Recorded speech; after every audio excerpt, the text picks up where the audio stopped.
지금부터는 37 조도품에 대하여 같이 공부를 할까 합니다.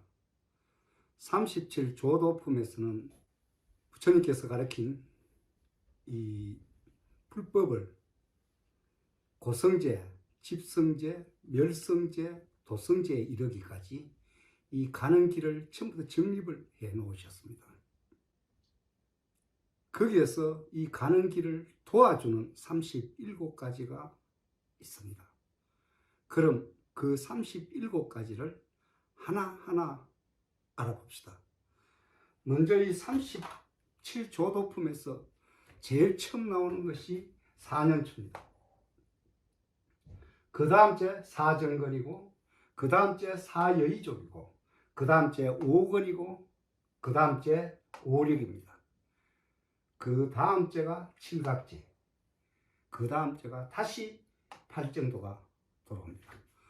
도성제에서 가는 길이 이 팔정도가 가장 소중하다는 것을 다시 한 번 더 강조하고 있습니다.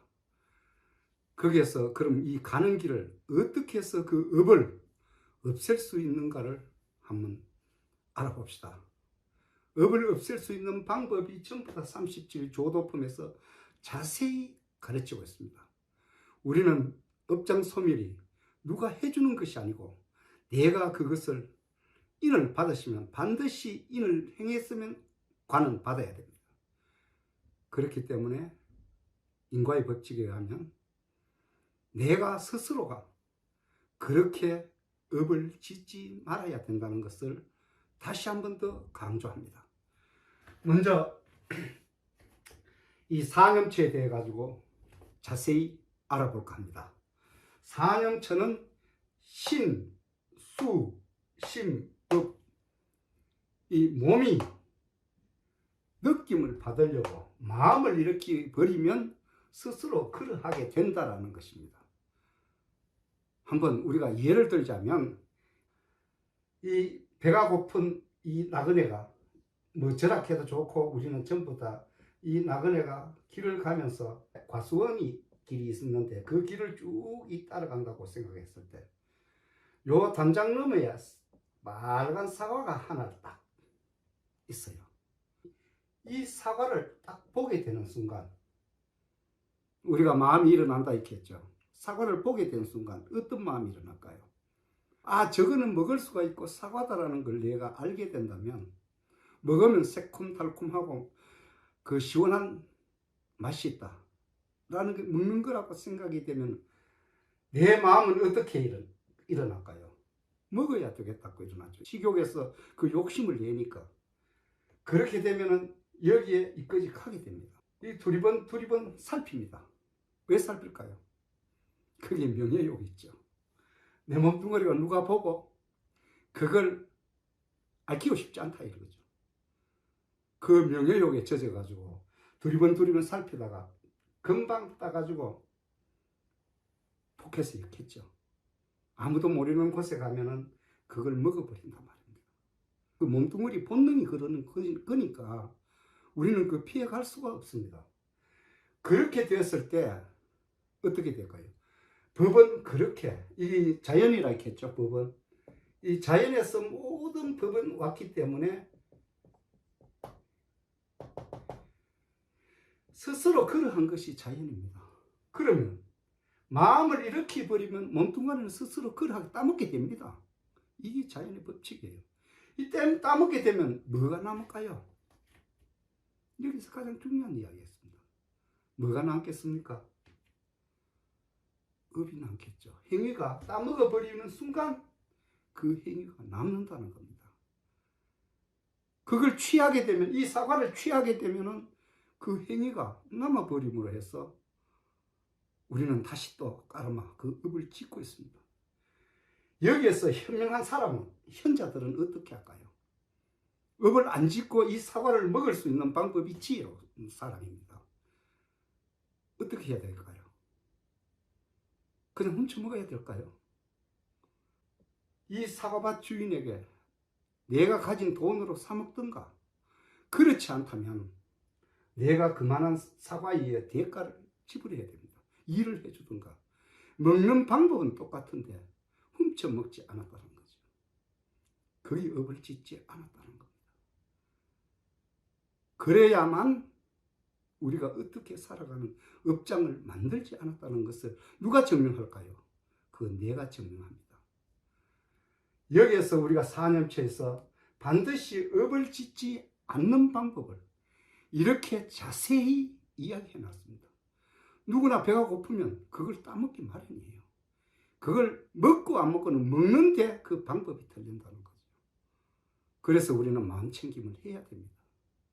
이걸 봤다고 덥석 따먹는 게 아니고 내가 이걸 함으로 해서 이 행위가 남을 것인가 안 남을 것인가 그걸 따져보고 마음챙김을 해야 되겠죠. 이게 사념체의 진실입니다. 여기서 철두철미하게 마음 일어남을 알아차리고 그 마음을 통찰질을 해서 그 마음의 원인과 조건적인 결과를 보면 내가 업을 지었다 안 지었다를 알 수가 있도록 하는 것입니다. 그게 사여의죽에 우리가 또 배우게 됩니다. 이 사정근, 첫째, 우리가 불교에서 착한 일이 일어났으면 그 일을 더욱 정장시키고 착한 일이 안 일어났으면 일어나도록 하라.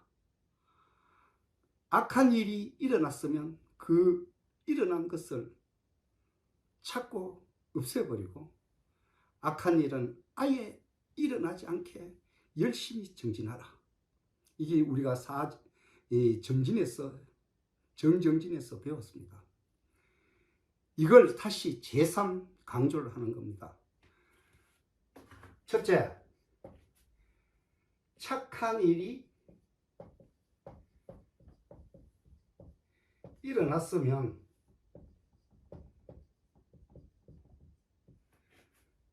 더욱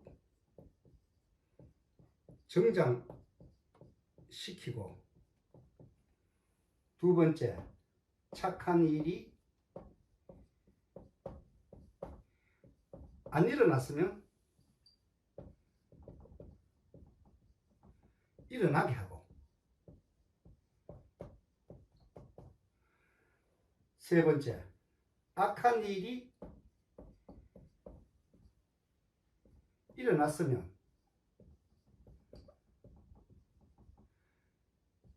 안 일어나게 하고, 네 번째, 악한 일은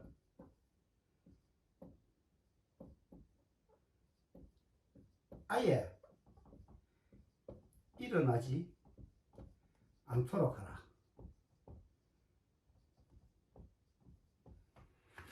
이게 부처님의 명령입니다. 사정근에서.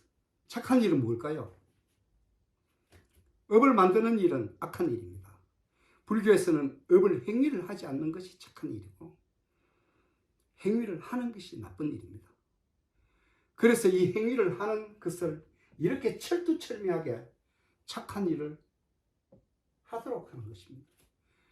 우리가 선과 악이 무엇이다라는 구분도 모르면서 우리가 선악이라는 이야기를 많이 하는데, 불교에서는 선악은 반드시 착한 일은 업을 만들지 않는 것. 이해 가시나요? 여기에서 사정근은 쉽게 정리가 됩니다. 우리는 그럼 앞으로는 어떻게 해야 될까요? 될 수 있으면 업을 만들지 않는 생활로 내 주변의 모든 생활 속에서 그걸 만들어야 되겠죠. 일상 속에 일어나는 일을. 사정근에 대한 이해는 충분히 하셨나요? 다시 또 이 이야기는 계속 수행품에 들어가면 계속 말씀을 하십니다. 37 조도품에서 8가지의 일을 지금 우리는 듣고 알고 이제 있는 것입니다. 여러분들 방과 속에 저장이 되었다는 것입니다. 이 법은 알게 되면 스스로 그리하게 됩니다. 이 불법은 바로 알게 되면 자기가 그렇게 걸어가는 길입니다. 코뿔소처럼 뚜벅뚜벅 그 정진의 길로 걸어갑니다. 될 것입니다. 여러분들도. 고성제와 집성제, 멸성제, 도성제를 다 배웠고 또한 37조도품에서 사념처 사정근을 배웠다면 네 가지가 여러분들 속에 얻는 것이 있습니다. 어떤 것을 얻느냐? 첫째, 열의를 얻습니다. 나도 그렇게 한번 해봐야 되겠네 라는 열의를 갖게 되겠죠. 두 번째가 뭡니까? 정진을 하게 됩니다. 나도 이제 업을 안 만들어 봐야 되겠네. 이런 생각을 갖게 되겠죠. 다음은 통찰지입니다. 이 통찰지가 무엇이냐면 원인과 조건 지어진 결과를 안다는 것입니다. 먼저 이야기를 할 때 내가 상대방 이 이야기를 함으로써 상대방에 대한 조건 지어진 결과가 나온다면 그 이야기는 해야 될까요? 하지 말아야 될까요? 안 해야 맞죠.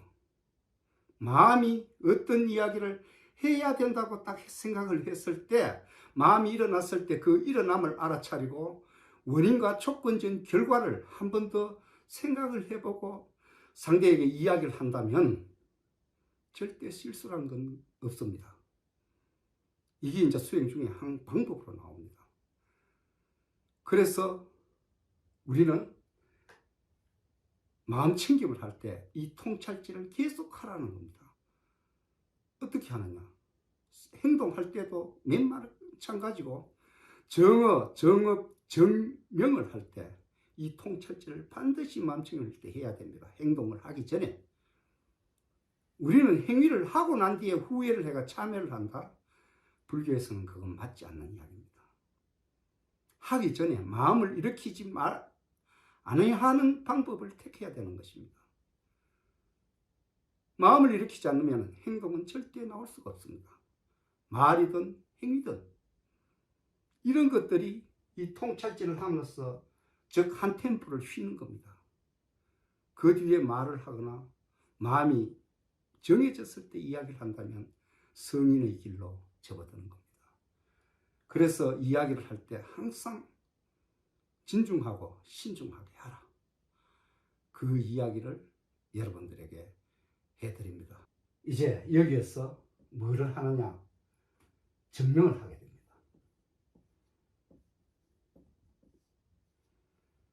이 열의를 갖고 정진을 하고 통찰지를 했으면 내가 그날 이야기를 한 것 중에 업을 만들었다 안 만들었다는 누가 할까요?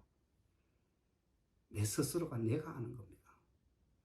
이게 밖에서 알려지는 게 아니고 네가 그 업을 안 만들었다 이렇게 하는 게 아니고 내 스스로가 오늘은 내가 그 이야기를 할 걸 안 하고 행동을 할 걸 안 하고 상대방에게 까르마 업을 만들지 않았다는 것을 내가 그걸 증명하는 겁니다. 증명을 하게 되면 어떻게 될까요? 그게 쌓이고 되면 우리 생활은 정말 더 남에게 시비 거는 일이 없어지게 됩니다. 어떤 구설수에도 오를 수가 없습니다. 서서히 몸이 편해지는 겁니다. 참 좋죠. 사여의족만 가더라도 우리는 정말 잘된 수행을 했다 할 것입니다. 자, 그럼 사념처, 사정근, 사여의족까지 다 배웠습니다. 참 쉽죠? 불교가 이렇게 쉽습니다.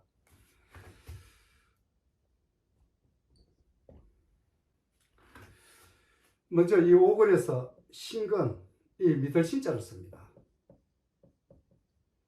신근, 뿌리근 자를 써서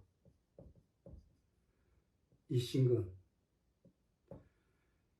부처님 말씀을 믿고 의심하지 말라는 뜻이겠죠. 믿고 의심하지 말라. 부처가 가르치는 길은 곧 진리요. 그것이 자연의 법칙이니까 그걸 믿어라. 이런 그 뿌리를 강력하게 마음에서 우러나와야 된다.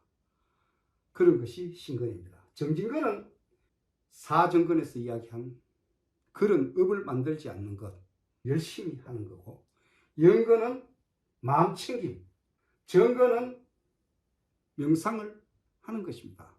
해근이라고 하는 것은 즉 바로 보고 바로 판단하는 것입니다. 정견정사유가 그 해에 해당하는데 이걸 37조도품에서 가리키는 이 수행 방법입니다. 다섯 번째, 오력이 필요합니다. 그런 이 뿌리를 가지고 힘을 길러라. 저는 그 수행을 해보니까 이게 다섯 가지가 안, 이, 비, 선, 신으로 규정하고 싶습니다. 왜 그러냐 하면은 업을 만드는 것은 몸뚱어리가 이렇게 뿌리가 있기 때문에 이걸 바로 봐도 그게 우리가 바로 본 것이 아니다 라는 것을 다음에 가면, 다음 시간에 그 수행편에 가면 자세한 이야기를 해드립니다. 이 눈이 아무리 자기가 맞다고 해도 틀리는 게 있습니다. A라는 사람이 B라는 사람에게 아주 친합니다. 우리 집에 가서 냉장고에 시원한 수박하고 참외하고를 가지고 그 호미하고 괭이를 또 니아까지 실어가지고 우리 새참하는데, 농사를 짓는데 새참하는데 갖다 주라고 부탁을 하고 어디를 갔다고 합시다. 그 이 B는 친하니까 그 일을 하려고 이 A라는 집에 가서 그 냉장고 안에 수박과 참외를 싣고 또 광에 가서 그 괭이와 호미를 싣고 니어커에 얹어가지고 집을 나왔어요. 이 사실을 C라는 사람이 봐버렸다는 겁니다. 봤을 때 이 B라는 사람이 A 집에 가가지고 냉장고를 자기 집처럼 하면서 가져갔다. 이렇게 되면 이 C라는 사람이 이 내용을 모르는 이상은 B라는 사람이 A 집에서 도둑질 해갔다라는 의심을 하게 되죠. 그래서 자기는 저 사람이 참 못쓰겠군, 이런 오해를 받을 수가 있다는 겁니다. 봤다고 해서 그게 진실하지 않다라는 것이죠. 이런 그 뿌리가 자꾸 어떻게 의심을 하게 되고, 그걸 잘못 봐버린다면, 잘못 듣고 잘못 해버린다면 까르마는 자꾸 짓게 되겠지. 그래서 이 오근을 중요시하고 오근의 힘을 길러라.